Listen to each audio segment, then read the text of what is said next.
Hello everyone. So today we are going to discuss about ideal and non-ideal solutions. Okay? So इससे पहले वाली video में हमने एक लॉ स्टडी किया था जिसका नाम था रोल्ड्स लॉ, है ना? रोल्ड्स लॉ हमने स्टडी किया था इससे पहले वाली वीडियो में, ठीक है? जिसके अकॉर्डिंग कि अगर हमारे पास क्या है, जो सोल्यूशन है उसमें दो या दो से ज्यादा कॉम्पोनेंट्स हैं, तो किसी एक कॉम्पोनेंट का अगर आपको वेपर प्रेशर पता करना है तो वो किसके इक्वल होता है? PA it is equal to XA into P naught A, ठीक है? A कोई कंपोनेंट है उसी सॉल्यूशन का, then vapour pressure of that component is equal to mole fraction of that component multiplied by the vapour pressure of that same component in the pure form. ये किया था हमने रोल्ड्स लॉ, ठीक है? तो अब जैसे गैसेस के केस में होता है, हम कहते हैं कि जो गैस सभी गैस लॉज ओबे करती है, Boyle's law, Charles law, Avogadro's law, ideal gas law, ठीक है, सॉरी आइडियल गैस इक्वेशन, ठीक है? तो उन गैसेस को हम क्या बोलते हैं? आइडियल गैसेस बोलते हैं। So in the very same way ideal solutions क्या होंगे? जो ओबे करेंगे रोल्ड्स लॉ को, मतलब वो सॉल्यूशन जो ओबे करते हैं रोल्ड्स लॉ को, उनको हम क्या बोलते हैं? आइडियल सॉल्यूशन बोलते हैं। And contrary to that non ideal solutions क्या हो जाएंगे? जो ओबे नहीं करते हैं रोल्ड्स लॉ को, ठीक है? जो रोल्ड्स लॉ ओबे करते हैं, मतलब जिनके लिए ये इक्वेशन सेटिस्फाई होती है that PA it is equal to XA into P naught A, तो वो क्या हो जाएंगे? Ideal solutions. और जो नहीं ओबे करते, जिनके लिए इक्वेशन सेटिस्फाई नहीं होती है PA is equal to XA P naught A, then those solution will be non ideal solutions, right? ठीक है, तो एक बार डिटेल में करते हैं आइडियल और नॉन आइडियल सॉल्यूशन को, ठीक है? और भी बहुत सारी चीजें हैं जो एसोसिएटेड हैं आइडियल और नॉन आइडियल सॉल्यूशंस के साथ, ठीक है? जो उनमें क्या डिफरेंस है वो क्लियर करेंगी। इसको ऐसे ही जब आप नोट्स प्रिपेयर करोगे बिल्कुल ऐसे ही करना, एक साइड आइडियल और दूसरी साइड नॉन आइडियल, इससे जो इनके बीच में डिफरेंस है ना वो आपको बिल्कुल क्लियर रहेगा, ठीक है? सो फर्स्ट थिंग तो वही है, फर्स्ट पॉइंट, आइडियल सॉल्यूशंस में क्या होता है? रोल्ड्स लॉ ओबे करते हैं, मींस इनके लिए PA will be equal to XA into P naught A, ठीक है? But for non ideal solution ये इक्वेशन सेटिस्फाई नहीं होगी, which means PA will not be equal to XA into P naught A, ठीक है? First तो यही होगा।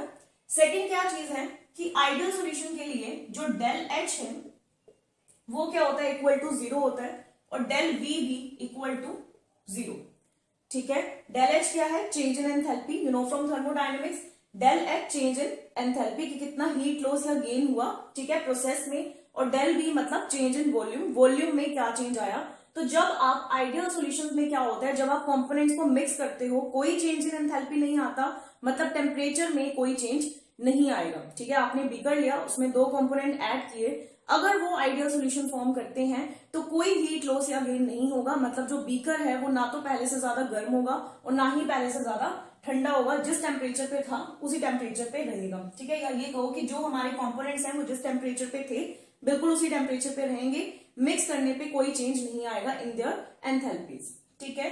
And change in volume will be 0। Change in volume 0 मतलब कि अगर मान लो आपने दो कंपोनेंट्स लिए, सपोज करो एक कंपोनेंट A और दूसरा B, A का अमाउंट आपने ले लिया 10 ml और B का भी आपने ले लिया 10 ml, ठीक है? तो टोटल वॉल्यूम कितना होगा सॉल्यूशन का? 20 ml। कोई चेंज नहीं आएगा वॉल्यूम में, ठीक है?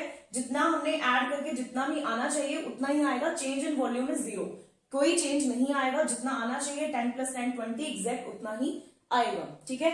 ये तो केस है आइडियल सॉल्यूशन का, बट नॉन आइडियल सॉल्यूशंस में ऐसा नहीं होता, ठीक है? For non ideal solution del H is not equal to 0 and del V is not equal to 0। मतलब नॉन आइडियल सॉल्यूशंस में क्या होता है कि जब आप कंपोनेंट्स को मिक्स करते हो तो कुछ ना कुछ एंथैल्पी चेंज जरूर आएगा, ठीक है? और कुछ ना कुछ वॉल्यूम चेंज जरूर आएगा। फॉर एग्जांपल आप HCl और वाटर की बात कर लो, ठीक है? ये भी क्या है? दोनों लिक्विड है। आपको पता है एसिड में वाटर को डालते हो तो बहुत ज्यादा हीट रिलीज होती है, ठीक है? एक्सोथर्मिक रिएक्शन होती है, बहुत ज्यादा हीट रिलीज होती है, ठीक है? ऑब्वियसली हीट रिलीज होती है तो कुछ ना कुछ वाटर मॉलिक्यूल जो है वो वेपर की फॉर्म में कन्वर्ट होके इवेपोरेट हो जाते हैं, ठीक है? वो इवेपोरेट हो जाते हैं तो ऑब्वियसली वॉल्यूम भी रिड्यूस होगा, तो वॉल्यूम चेंज भी आएगा, ठीक है? तो इनसे जो सोल्यूशन बनेगा वो ऑब्वियसली क्या होगा? नॉन आइडियल सोल्यूशन होगा। So in the case of non-ideal solution, del H will not be equal to 0, del V will not be equal to 0, but in the case of ideal solution, del H equal to 0, del V equal to 0. No change in enthalpy and no change in the volume upon mixing, right? अब third है molecular level पे कैसे हम देखते हैं ideal और non ideal solution को। ये बहुत इंपॉर्टेंट है, ध्यान से देखो, ठीक है। इसमें क्या है कि फॉर एग्जांपल आपके पास पहले क्या थे, दो कंपोनेंट्स थे, एक ए था और दूसरा बी था, ठीक है। ए के कंपोनेंट्स में ऐसे इंटरेक्शन है ए ए, ठीक है। बी के कंपोनेंट में ऐसे इंटरेक्शन थी बी बी। जब आपने इनको आपस में मिक्स किया तो इन दोनों में आपस में इंटरेक्शन हुई होगी kind of A B, right. अब आइडियल सॉल्यूशंस में क्या होता है, ये जो ए बी इंटरेक्शन होती है ना, ठीक है, ये क्या होती है, सिमिलर टू, ये सिमिलर होती है to these interaction, similar to A A and B B interaction. मतलब ओरिजिनल कंपोनेंट्स में जिस टाइप की इंटरेक्शन थी उसी टाइप की इंटरेक्शन इनमें प्रेजेंट होती है मिक्स करने पे, ठीक है, आपस में, okay. But non ideal solution के केस में क्या होता है कि जो ए बी इंटरेक्शन है, जो ए बी इंटरेक्शन है वो डिफरेंट होगी, ठीक है। वो क्या होगी, डिफरेंट होगी फ्रॉम कि पहले जो इंटरेक्शन थी मॉलिक्यूल्स में, ठीक है, ओरिजिनल कंपोनेंट्स के मॉलिक्यूल्स में जैसी इंटरेक्शन थी उससे डिफरेंट इंटरेक्शन होगी। उससे वीक भी हो सकती है दोनों में आपस में, उससे स्ट्रॉन्ग भी हो सकती है, ठीक है। वो हम नहीं कह रहे, हम कह रहे हैं डिफरेंट होगी। हो सकता है कि ए बी में ज्यादा स्ट्रॉन्ग इंटरेक्शन हो, ए में उतनी स्ट्रॉन्ग नहीं थी, या बी बी में उतनी स्ट्रॉन्ग नहीं थी, लेकिन ए बी में जो इंटरेक्शन है वो ज्यादा स्ट्रॉन्ग है इससे, ठीक है। या हो सकता है कि उससे वीक है, ठीक है, लेकिन जो इंटरेक्शन है वो क्या है, डिफरेंट है। लेकिन आइडियल सॉल्यूशंस में क्या होता है, जो इंटरेक्शन है वो क्या होती है, सिमिलर होती है, ठीक है। तो ये है about ideal and non ideal solution. Ideal obey करेंगे रोल्स लॉ को, इनमें कोई कोई चेंज इन एंथैल्पी नहीं होगा, कोई चेंज इन वॉल्यूम नहीं होगा, जबकि नॉन आइडियल में ऐसा नहीं होता, ठीक है। आइडियल में A B interaction similar to A and B B interaction, but non ideal के केस में ऐसा नहीं होता, इंटरेक्शन इज डिफरेंट, राइट, ठीक है। नाउ प्रैक्टिकली कोई भी सॉल्यूशन आइडियल नहीं होता है, ठीक है। कोई भी चीज ऐसी नहीं होती है वर्ल्ड में जो आइडियल हो, ठीक है। तो इसलिए कोई भी, हमने पहले भी पढ़ा है, गैस भी कोई भी परफेक्टली आइडियल नहीं होती, ठीक है। कुछ कंडीशंस हो जाती हैं जब वो आइडियलिटी के अप्रोक्सीमेट बिहेव करती हैं। सिमिलरली फॉर लिक्विड सॉल्यूशन भी ऐसा ही है, कोई भी सॉल्यूशन ऐसा नहीं है जो परफेक्टली आइडियल हो, ठीक है। लेकिन कुछ सॉल्यूशन में ऐसा पॉसिबल हो जाता है कि वो नियर टू आइडियल बिहेव करते हैं, ठीक है। फॉर एग्जाम्पल अगर हम बात करें बेंजीन और टोल्यूइन की, बेंजीन एंड टोल्यूइन, ठीक है। आपको पता है इन दोनों का बिल्कुल सिमिलर सा स्ट्रक्चर होता है। बेंजीन में एक रिंग इस तरह से प्रेजेंट होती है और टोल्यूइन में बस क्या होता है, इसी रिंग के साथ अपना CH3 अटैच हो जाता है, राइट, ठीक है। तो सिंपल सी बात है, जैसी इंटरेक्शन अब बेंजीन के मॉलिक्यूल्स आपस में जिस तरह से इंटरेक्ट करेंगे या टोल्यूइन के मॉलिक्यूल्स अपने मॉलिक्यूल्स के साथ जिस तरह से इंटरेक्ट करेंगे, तो उसी टाइप की इंटरेक्शन इन दोनों में भी आपस में होगी, है ना, ठीक बात है। सिमिलरली अगर मैं बात करूं, कोई भी ले लो, क्लोरोहेक्सेन ले लिया, मान लो मैंने क्लोरोहेक्सेन ले लिया और एक तरफ मैंने ब्रोमोहेक्सेन ले लिया, ठीक है। तो दोनों में क्या डिफरेंस है, दोनों में हेक्सेन तो है ही, 6 कार्बन की चेन होगी, बस इसमें क्लोरीन अटैच होगा और इसमें ब्रोमीन अटैच होगा, एक में छोटा है एक में बड़ा भाई है, ठीक है। तो इंटरेक्शन क्या होगी, जैसे इंटरेक्शन क्लोरोहेक्सेन के मॉलिक्यूल्स में आपस में होती है, जैसे इंटरेक्शन ब्रोमोहेक्सेन के मॉलिक्यूल्स में आपस में होती है, मोर और लेस वैसी इंटरेक्शन होगी इन दोनों मॉलिक्यूल्स में भी आपस में, है ना। तो इस टाइप के जो मतलब मॉलिक्यूल्स हैं ये क्या करते हैं, नियर टू आइडियल सॉल्यूशन ये फॉर्म करते हैं, क्योंकि इनमें जो इंटरेक्शन है वो ऑलमोस्ट क्या रहती है, सिमिलर रहती है ओरिजिनल कंपोनेंट्स के, ठीक है। तो ये क्या करते हैं, near to ideal solution form कर लेते हैं, ठीक है, ठीक है। नॉन आइडियल सॉल्यूशन में जैसे मैंने तुम्हें एग्जांपल दे दिया, अगर मान लो ये एक दूसरे से एक जैसे नहीं है, डिफरेंस आ गया, ठीक है, तो क्या होंगे, नॉन आइडियल सॉल्यूशंस फॉर्म होंगे। अब जो नॉन आइडियल सॉल्यूशंस फॉर्म होते हैं ना, वो दो तरह के हो सकते हैं, ठीक है। दो तरह के नॉन आइडियल सॉल्यूशन फॉर्म होते हैं, ठीक है। एक तो होते हैं जो क्या करते हैं, पॉजिटिव डेविएशन शो करते हैं, ठीक है। एक है जो पॉजिटिव डेविएशन शो करते हैं और जो दूसरे हैं वो क्या करते हैं, नेगेटिव डेविएशन शो करते हैं। अब ये क्या है, डेविएशन किससे शो करेंगे, रोल्स लॉ से, ठीक है। एक जो पॉजिटिव डेविएशन शो करते हैं और दूसरे जो नेगेटिव डेविएशन शो करते हैं। जो पॉजिटिव डेविएशन शो करते हैं, अब हमने किया था कि नॉन आइडियल सॉल्यूशन के लिए जो PA है will not be equal to P naught A XA into P naught A, ठीक है। अब जो पॉजिटिव डेविएशन शो करते हैं उनके केस में क्या होता है, जो PA है वो इक्वल नहीं होता, वो ग्रेटर होता है x A P not a से, ठीक है। और नेगेटिव डेविएशन के लिए क्या होता है, जो पी ए है वो क्या होगा, लेस होगा x A P not a से, ठीक है। मतलब इसमें जो वेपर प्रेशर होगा जितना हम एक्सपेक्ट करते हैं रोल्स लॉ से उससे ज्यादा होगा, ठीक है। मतलब उससे पॉजिटिव डायरेक्शन में होगा, उससे ज्यादा होगा। PA would be greater than X A into P not A, but negative deviation के केस में पीए वुड बी लेस। जितना हमने एक्सपेक्ट किया पीए वो इक्वल नहीं आया एक्स ए पी नॉट के, वो क्या होगा, उससे कम आएगा, ठीक है। ये नेगेटिव डेविएशन वाले सॉल्यूशंस ऐसा करते हैं, ठीक है। सेकंड जो हमने किया था, हमने किया del H naught equal to zero, del V naught equal to zero for non ideal solution. अब जो पॉजिटिव डेविएशन वाले हैं उनके लिए जो डेल एच है वो ग्रेटर देन जीरो होगा, ठीक है। और जो डेल वी है वो भी क्या होगा, ग्रेटर देन जीरो। लेकिन नेगेटिव डेविएशन में क्या होगा, del H less than zero, del V less than zero, ठीक है। तो ये चीज इनमें रहती है, ठीक है।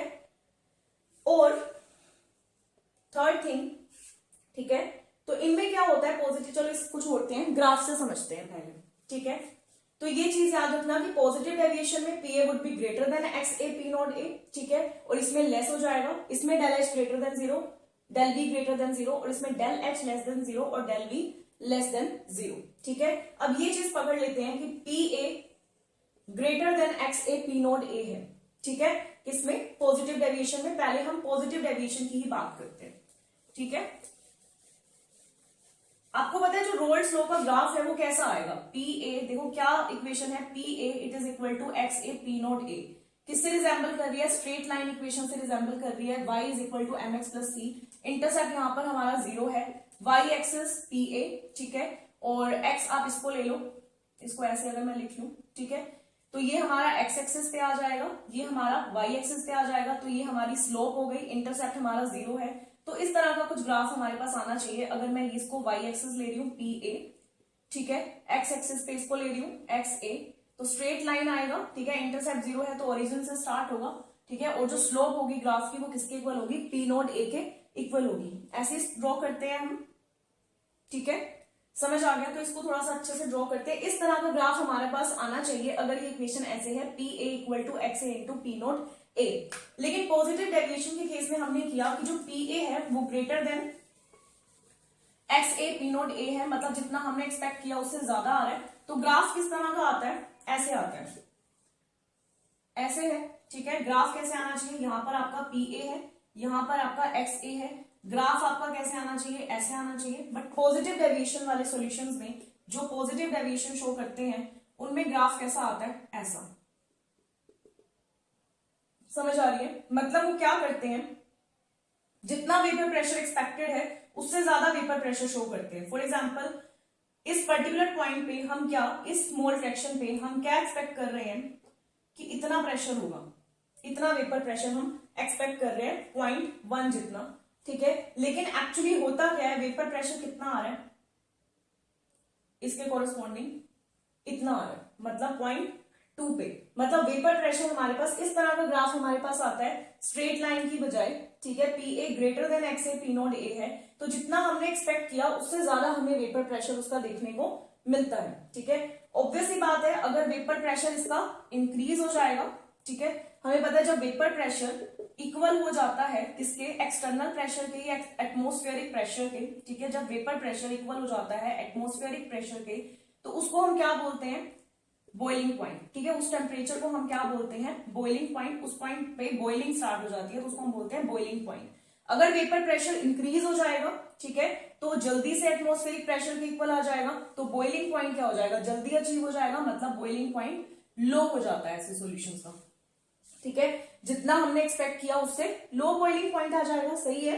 वेपर प्रेशर ज्यादा हो गया, जल्दी से एटमोस्फेरिक प्रेशर के इक्वल हो जाएगा, तो बॉइलिंग पॉइंट क्या हो जाएगा, लो, ठीक है। और इनकी एक और खास बात होती है कि ये इस टेम्परेचर पे क्या करते हैं, फिर without any change in composition ये कॉन्स्टेंटली बॉइल करते हैं, ठीक है। और ऐसे मिक्सचर्स को फिर हम क्या नाम दे देते हैं, एजियोट्रॉप्स, ठीक है। क्या नाम दे देते हैं, एजियोट्रॉप्स।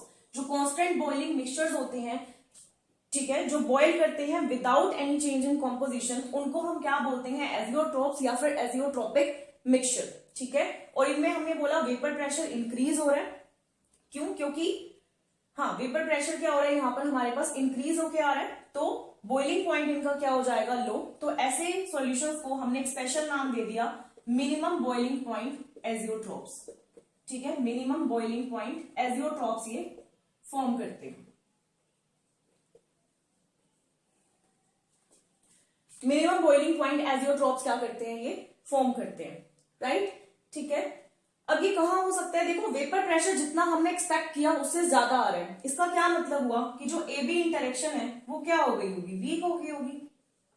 सिंपल सी बात है, ए बी इंटरेक्शन वीक होगी तभी तो ज्यादा वेपर बनेंगे ना। अगर इंटरेक्शन स्ट्रॉन्ग है तो ज्यादा मोलिक्यूल कैसे जा सकते हैं वेपर फॉर्म में, राइट? तो ए बी इंटरेक्शन वीक हो गई होगी, पहले जितना ए में इंटरेक्शन होगा, ठीक है, ठीक है, और बीबी में इंटरेक्शन होगा, ठीक है, उससे वीक इंटरेक्शन हो गई होगी फॉर श्योर, तभी तो वेपर प्रेशर इंक्रीज हो गया, ज्यादा वेपर्स बन रहे हैं। ठीक है, समझ आ रहा है? तो ये चीज याद रखनी है अपने को कि जो पॉजिटिव डेविएशन होता है उसमें क्या होता है, जो ए बी इंटरेक्शन है, हमने क्या किया था कि नॉन आइडियल सॉल्यूशन में ए बी इंटरेक्शन सिमिलर नहीं होगी। अब पॉजिटिव डेविएशन में क्या होता है, जो ए बी इंटरेक्शन होती है वो वीक हो जाती है, जो ए और बीबी में थी इंटरेक्शन उससे वीक इंटरेक्शन हो जाती है। फॉर एग्जाम्पल, अब यहाँ पे आप केस देखो एक, अगर मैं एग्जाम्पल हूं किसी भी अल्कोहल, ठीक है, और किसी हाइड्रोकार्बन का, ठीक है, फॉर एग्जाम्पल मैं ले लूं इथेनॉल, सिंपलेस्ट है इथेनॉल, ठीक है, और मैंने एक तरफ ले लिया अपना साइक्लोहेक्सेन,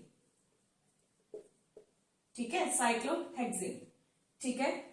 अब इथेनॉल में आपको पता है क्या होती है, हाइड्रोजन बॉन्डिंग होती है, स्ट्रॉन्ग इंटरेक्शन है। कैसे होता है इथेनॉल का मॉलिक्यूल? C2H5OH है, CH3CH2OH, ऐसे ही H यहाँ पे O, CH2CH3, कुछ इस तरह से मॉलिक्यूल होगा। इसका ऑक्सीजन इसके हाइड्रोजन के साथ क्या करता है? इंटरेक्ट करता है। इसको हम कहते हैं हाइड्रोजन बॉन्ड, जो कि क्या है? एक स्ट्रॉन्ग बॉन्ड है। ठीक है, मतलब एक कंपोनेंट में क्या था? पहले हाइड्रोजन बॉन्ड प्रेजेंट था। साइक्लोहेक्सेन तो आपको पता है नॉन पोलर है, ठीक है, हाइड्रोकार्बन है, ठीक है, तो इसमें ऐसा कोई इंटरेक्शन नहीं होता। अब जब आप इनको आपस में मिक्स करोगे, ठीक है, तो कुछ इथेनॉल मॉलिक्यूल क्या करेंगे? साइक्लोहेक्सेन के साथ हो जाएंगे, या फिर ये कहो कि साइक्लोहेक्सेन के मॉलिक्यूल हो गए, इथेनॉल के मॉलिक्यूल्स हो गए, तो हाइड्रोजन बॉन्डिंग का अमाउंट क्या हो जाएगा? डिक्रीज। मतलब जितनी इंटरेक्शन पहले थी उससे कम इंटरेक्शन हो गई। इंटरेक्शन कम हो गई मिक्स करने पे, तो वेपर प्रेशर क्या हो जाएगा? लो, क्योंकि कम वेपर्स फॉर्म होंगे, ठीक है, सॉरी ज्यादा वेपर्स फॉर्म होंगे, वेपर प्रेशर इंक्रीज हो जाएगा, राइट? ठीक है, कि जो पहले इंटरेक्शंस थी उससे कम इंटरेक्शंस हो गई हैं, कम इंटरेक्शंस हो गई हैं तो ज्यादा मॉलिक्यूल वेपर फॉर्म में जा सकेंगे, तो वेपर प्रेशर क्या हो जाएगा? इंक्रीज हो जाएगा, ठीक है, और इसीलिए जो बॉइलिंग पॉइंट है वो लो हो जाता है, और ये क्या फॉर्म करते हैं? Minimum boiling point azeotropes form करते हैं। ठीक है, in the similar way if we talk about the solutions having negative deviation, ठीक है, अब इनमें क्या थी? ए बी इंटरेक्शंस वीक थी, वो कैसा ग्राफ देंगे? वो ऐसा ग्राफ देते हैं। नेगेटिव डेविएशन के लिए कैसा ग्राफ आता है? P A is less than, इनमें क्या है? P A is less than X A P not a, मतलब पहले ग्राफ हमारे पास ऐसा आ रहा था, इनके केस में हमारे पास ग्राफ ऐसा आएगा, मतलब कम देंगे, इधर पी ए, इधर हमारा क्या है? एक्स ए। अब इस मोल फ्रैक्शन पे हमने एक्सपेक्ट किया कि इस पॉइंट जितना आएगा अपना, ठीक है, लेकिन आ कितना रहा है एक्चुअली? इस पॉइंट पे, मतलब इतना, ठीक है, हमने एक्सपेक्ट किया वेपर प्रेशर जितना पॉइंट 1 पे है उतना मिलेगा, लेकिन मिला कितना? जितना पॉइंट 2 पे है, राइट? ठीक है, तो वेपर प्रेशर क्या हो गया इस केस में? डिक्रीज हो गया। वेपर प्रेशर डिक्रीज हो गया तो लेट इक्वल होगा एटमॉस्फेरिक प्रेशर के, तो बॉइलिंग पॉइंट क्या हो जाएगा? इंक्रीज। ठीक है, बॉइलिंग पॉइंट क्या हो जाएगा? इंक्रीज हो जाएगा। अब इनमें भी प्रॉपर्टी वही है, कांस्टेंट बॉइलिंग मिक्सचर फॉर्म करते हैं, without any change in composition boil करते हैं, तो एजियोट्रॉप्स तो बनाएंगे, बट पहले क्या बना रहे थे? मिनिमम बॉइलिंग पॉइंट एजियोट्रॉप्स बना रहे थे। अब क्या बना देंगे? Maximum boiling point azeotropes. ठीक है, अब ये क्या बना देंगे? मैक्सिमम बॉइलिंग पॉइंट एजियोट्रॉप्स बना देंगे।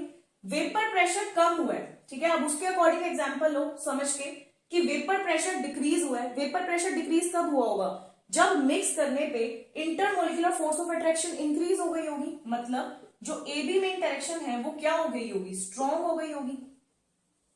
ठीक है, ये स्ट्रॉन्ग हो गई ए से और बीबी से, ठीक है, तभी तो वेपर प्रेशर डिक्रीज हुआ होगा, क्योंकि अगर intermolecular force of attraction strong है तो ज्यादा मोलिक्यूल जो लिक्विड में है वो वेपर में नहीं जा पाएंगे, तो वेपर प्रेशर क्या हो जाएगा, डिक्रीज। फॉर एग्जाम्पल अगर मैं इसमें एग्जाम्पल लू, फॉर एग्जाम्पल ऐसा मैं एग्जाम्पल ले लू जहां पर पहले हाइड्रोजन बॉन्डिंग नहीं थी और जब मिक्स किया तो हाइड्रोजन बॉन्डिंग क्रिएट हो गई। For example chloroform